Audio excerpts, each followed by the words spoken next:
আল্লাহ রাসূল বলছেন মজ, তো মজ বলছেন লাব্বাইক ওয়া সাদাইক, জি বলেন প্রস্তুত। কি বলছেন? আল্লাহ রাসূল এইভাবে বলছেন কেন? কথা কেন বলছেন না? কি সেটা? মজকে ডেকে কি বলবেন? মজকে যেটা ডেকে বলবেন সেটা যেন মজ রাদিয়াল্লাহু তাআলার ভুল না হয়, শুনতে যেন ঘাটতি না থাকে, তাই প্রস্তুত করলেন। তো আল্লাহর নবী একটা কথা বলবেন, সেই জন্য সাহাবীকে প্রস্তুত করছেন এইভাবে, আর আমি রাসূলের কথাই অনুবাদ করছি, আর আপনি আমাকে প্রয়োজন দেখাচ্ছেন, আমি এটা মেনে নিব আপনি মনে করলেন?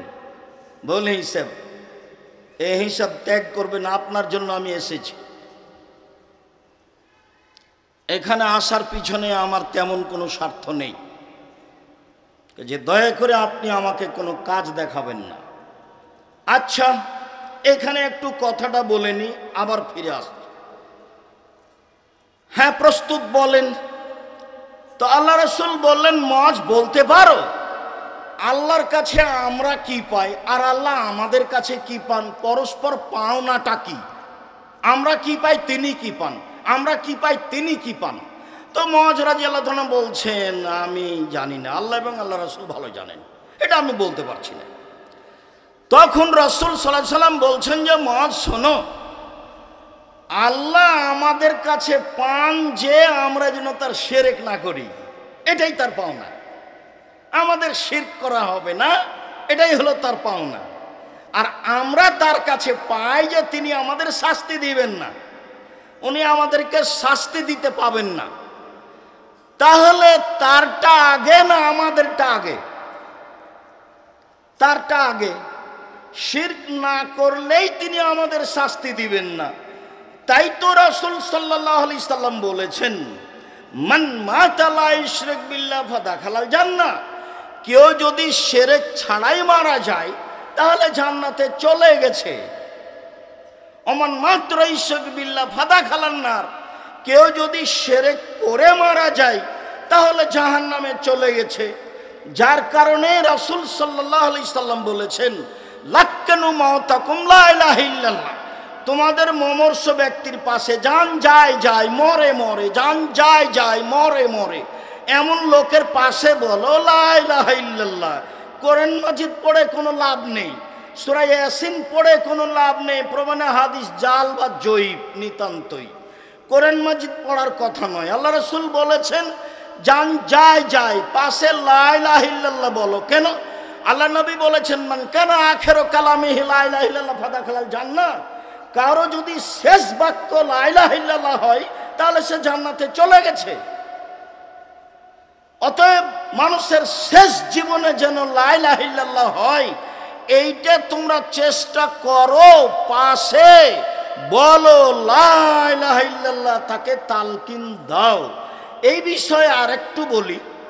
আবু যার গেফারি রাদিয়াল্লাহু তাআলা আনহু বলেন একদা আমি আল্লাহ রাসূলের নিকটে আসলাম, দেখি তিনি ঘুমিয়ে, আমি চলে গেলাম, আবার আসলাম, দেখি তিনি জেগে। আমাকে দেখে বলছেন মজ শোনো, মান কালা লা ইলাহা ইল্লাল্লাহ মুখলিসান বিকালবিহি দাখালাল জান্নাহ, কেউ যদি খালেস অন্তরে লা ইলাহা ইল্লাল্লাহ বলে তাহলে সে জান্নাতে চলে গেছে। এইটুকু বলতেই আবু যার গেফারি রাদিয়াল্লাহু আনহু বলছেন ওয়াইন জানা ওয়াইন শারাকা, চুরি করলেও যাবে জেনা করলেও যাবে। তখন আল্লাহ রাসূল বলছেন ওয়াইন জানা ওয়াইন শারাকা, চুরি করলেও যাবে জেনা করলেও যাবে। তখন আবু যার গেফারি বলেন চুরি করলেও যাবে জেনা করলেও যাবে। আল্লাহ রাসূল বলছেন চুরি করলেও যাবে জেনা করলেও যাবে। আবার আবু যার গেফারি রাদিয়াল্লাহু আনহু বলছেন চুরি করলেও যাবে জেনা করলেও যাবে। তখন আল্লাহ রাসূল বলছেন আবু যার গেফারি তোমার নাকটা মাটিতে মিশে যাক, আমি বলছি যাবে, তুমি এভাবে বলছো কেন? তোমার নাকটা মাটিতে মিশে যাক। এটা বুখারী মুসলিমের হাদিস। আর একটা বুখারী মুসলিমের হাদিস পড়ি, তারপরে এখানে একটা কথা আছে সেটা বলবো। আবু হুরায়রা রাদিয়াল্লাহু তাআলা আনহু বলেন একদা আল্লাহ রাসূল আমাদের মধ্য থেকে উঠে বাগানের দিকে যেতে লাগলেন, তো আমিও পিছে পিছে যাচ্ছি। একবার তিনি ঘুরে দেখে বলছেন আবু হুরায়রা? আমি বললাম জি। তো আল্লাহ রাসূল হাঁটতে লাগলেন, আমিও হাঁটতে লাগলাম। বাগানে যে ভিতরে যেতে যেতে কিছু দূর যাওয়ার পরে আমাকে বলছেন, তুমি এখানে থামো, তুমি এখানে বসো। তারপর তিনি যেতে লাগলেন। তো দেরি হয়ে গেল, বুঝতে পারি না আসছেন না কেন, কোথায়, কি ব্যাপার, কোনো সমস্যা নাকি। তারপর দেখছি ওই যে আসছেন, ওই যে আসছেন। যখন কাছাকাছি তখন তিনি বলছেন, চুরি করলেও যাবে, জেনা করলেও যাবে।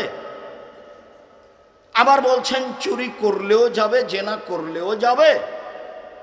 আবার বলছেন চুরি করলেও যাবে, জেনা করলেও যাবে। এবার কাছাকাছি চলে এসেছেন। তখন আমি বললাম, আল্লাহর নবী, আপনি কার সাথে কথা বলছিলেন? কাউকে তো দেখতে পেলাম না। আপনি বলছেন যে এটা করলেও যাবে, এটা করলেও যাবে। আমি খালি মানুষ খুঁজছি, কে সে, কার সাথে কথা বলছে? কই, কাউকে তো দেখতে পাই না, কে বলছে, কার সাথে তিনি কথা বলছেন? তখন আল্লাহ রাসূল বলছেন যে, আবু হুরায়রা শোনো, জিবরাইল আমাকে বলছেন কেউ যদি খালেস অন্তরে লা ইলাহা ইল্লাল্লাহ বলে তো জান্নাতে চলে যাবে। তখন আমি বলছি চুরি করলেও যাবে, জেনা করলেও যাবে। তো বলছেন যে চুরি করলেও যাবে, জেনা করলেও যাবে। যেহেতু এখন জিবরাইল এবং মুহাম্মদ সাল্লাল্লাহু আলাইহি সাল্লামের মাঝে কথা হচ্ছে, এই জন্য আবু হুরায়রা রাদিয়াল্লাহু তাআলা আনহু জিবরাইলকে দেখতে পাচ্ছেন না। হাদিস বুখারী মুসলিম। জিবরাইলকে মানুষ দেখতে পাবে না। আল্লাহ নবী বলছেন, আয়েশা, এই যে জিবরাইল তোমাকে সালাম দিল। আয়েশা রাদিয়াল্লাহু তাআলা আনহা বলছেন, ওয়া আলাইহিস সালাম ওয়া রাহমাতুল্লাহ, তার উপরও সালাম, তার উপরে রহমত, শান্তি। তো আপনি তো দেখতে পান, আমরা তো দেখতে পাই না। আপনি বলছেন এই যে জিবরাইল তোমাকে সালাম দিল। তা আমি সালামের উত্তর দিলাম, আমি তো জিবরাইলকে দেখতে পাই না। আয়েশা রাদিয়াল্লাহু তাআলা আনহা বলেন, এক বিছানায় তিনজন, আমি, জিবরাইল আর আল্লাহ রাসূল। তো আল্লাহ রাসূল জিবরাইলকে বুঝতে পারেন, দেখতে পান, আমি তো দেখতে পাই না। এখন তিনি বারবার বলছেন চুরি করলেও যাবে, জেনা করলেও যাবে। তো বলছেন তো তিনি জিবরাইলের সাথে কথা, আমি কি দিয়ে দেখতে পাবো? এটাও বুখারী মুসলিমের হাদিস। আগে ছিল জুবায়ের এবং আল্লাহ রাসূল, আর এখন হলেন আল্লাহ রাসূল এবং জিবরাইল। মনে হয় কথা স্পষ্ট হয়েছে। এখানে যে কথাটা আমি বলতে চেয়েছি সেটা হলো এই, যে আরো যে বড় বড় পাপ আছে সেইগুলো যে আবু যার গেফারি রাদিয়াল্লাহু তাআলা আনহু বলছেন না কেন, শিরক সবচেয়ে বড় পাপ। বাপ মাকে অমান্য করা পৃথিবীর দ্বিতীয় মহাপাপ। মিথ্যে সাক্ষী পৃথিবীর তৃতীয় মহাপাপ। চট্টগ্রাম জেলে বহু মানুষ 20-30 বছর থেকে আছে, ও নিজেও জানে না আমি কেন জেলে। জজও জানে না ঘটনা কি, উকিলও জানে না ঘটনা কি। যে সাজিয়েছে শুধু সেই জানে। সাক্ষী তো জানে না, টাকা দিতে চেয়েছে তাই সাক্ষী দিয়েছে, ওরও জানা নাই। সাক্ষী বলছে আমি 2 চোখে মারতে দেখেছি। যার কথা বলছে 2 চোখে মারতে দেখেছি, সে সেদিন রংপুরে ছিল, চট্টগ্রামে ছিল না। তারপরে বলছে যে 2 চোখে মারতে দেখেছি, তার নাম সাক্ষী না। বসো। সম্মানিত দিনী ভাই বোন, বলছিলাম যে বড় বড় পাপগুলি উল্লেখ হলো না কেন? এই জন্য যে এই 2টা পাপে সামাজিক যত অপমান আছে, আর কোনো পাপে সামাজিক তত অপমান নেই। চোরও যদি ধরা পড়ে আর একজন চোর তাকে মারে। জেনা করার পরে যদি মানুষ ধরা পড়ে তো আর একজন জেনাকার তাকে গালি দেয়। এই 2টা পাপ সমাজে খুব ঘৃণিত, যার কারণে বারবার উল্লেখ হচ্ছে। বলছিলাম আল্লাহ ভীতি, মহান আল্লাহ আমাদের নবীকে বলেন। বলছিলাম রাসূল সাল্লাল্লাহু আলাইহি সাল্লাম বললেন যে সুন্দর করে ওযু করলে, পায়ে হেঁটে মসজিদে গেলে, সালাতের পরে জিকির করলে পাপ মিটে যায়, মান বেড়ে যায়। এই কথা বলার পর আল্লাহ রাসূল বলছেন, মান ফালা হাদা আশাবে খাইরিন ও মাতাবে খাইরিন, যে এমন কাজ করলো তার মরে যাওয়া ভালো, তার বেঁচে থাকা ভালো। যে এমন কাজ করলো তার মরে যাওয়া ভালো, তার বেঁচে থাকা ভালো। এই কথা বলার পর আল্লাহ রাসূল বলছেন, ওয়াকানা মিন খাতিয়াতিহি কায়ামিন ওয়াদালাওয়ালাদাত উম্মুহু। এরপরে লোকটা হয়ে যায় সেই দিনের মতো যেদিন তার মা তাকে জন্ম দিয়েছে। লোকটি নিষ্পাপ হয়ে যায়। সুন্দর করে অজু করলে, পায়ে হেঁটে মসজিদে গেলে, মসজিদে বসে বসে জিকির আজকার করলে লোকটা হয়ে যায় সেই দিনের মতো যেদিন তার মা তাকে জন্ম দিয়েছে। নিষ্পাপ হয়ে যায়। 1 2 হজ কবুল হলেও নিষ্পাপ হয়ে যায়। 3 অসুস্থ হওয়ার পরেও যদি কেউ বলে আলহামদুলিল্লাহ, তাহলে লোকটা হয়ে যায় সেদিনের মতো যেদিন তার মা তাকে জন্ম দিয়েছে। মর্মে রাসূল সাল্লাল্লাহু আলাইহি সাল্লাম বলেন, কারো যদি গায়ে জ্বর আসে, জ্বর হয়, তাহলে তার পাপ ঝরে যায়। কর্মকার কামারের ভাটিতে লোহা দিলে, স্বর্ণ চাঁদি দিলে যখন লাল হয়ে যায়, তখন স্বর্ণ লোহা চাঁদির ময়লা যেভাবে ঝরে যায়, জ্বর হলে মানুষের পাপ সেইভাবে ঝরে যায়। তো মানুষ তো একটু মাথা ব্যথা হলে সিঙ্গাপুর যাবে, কাজে মানুষ আর ধৈর্যের পরিচয় দেয় না, অসুখ বিসুখের লক্ষণ তা বুঝতে চায় না। বলছিলাম সম্মানিত দিনী ভাই বোন, রাসূল সাল্লাল্লাহু আলাইহি ওয়াসাল্লাম বলেন, 7 শ্রেণীর মানুষ বিচারের মাঠে বিশেষ ছায়াতলে থাকবেন। তার 1 শ্রেণীর মানুষ যাকারাল্লাহ খালিয়ান ফাফাজাত আইনাহু, যে নির্জনে আল্লাহকে ডাকে এবং 2 চোখের পানি ঝরঝর করে ঝরে। যে নির্জনে আল্লাহকে ডাকে আর 2 চোখের পানি ঝরঝর করে ঝরে, এই লোকটা থাকবে বিচারের মাঠে বিশেষ ছায়াতলে। আল্লাহ ভীতি। আব্দুল্লাহ ইবনে আব্বাস রাদিয়াল্লাহু তাআলা আনহু বলেন, রাসূল সাল্লাল্লাহু আলাইহি সাল্লাম বলেছেন, আইনানে লা তামসুহুমান নার, 2 শ্রেণীর চক্ষু, 2 শ্রেণীর মানুষ জাহান্নামে যাবে না। 1 বাকাত মিন খাশিয়াতিল্লাহ, যেই চক্ষু যেই মানুষ আল্লাহর ভয়ে কাঁদে ও জাহান্নামে যাবে না। 2 হারাসাত ফি সাবিলিল্লাহ, যেই চক্ষু যেই মানুষ আল্লাহর রাস্তায় পাহারা দেয়, দিন ধর্মের কাজে লেগে থাকে, ও জাহান্নামে যাবে না।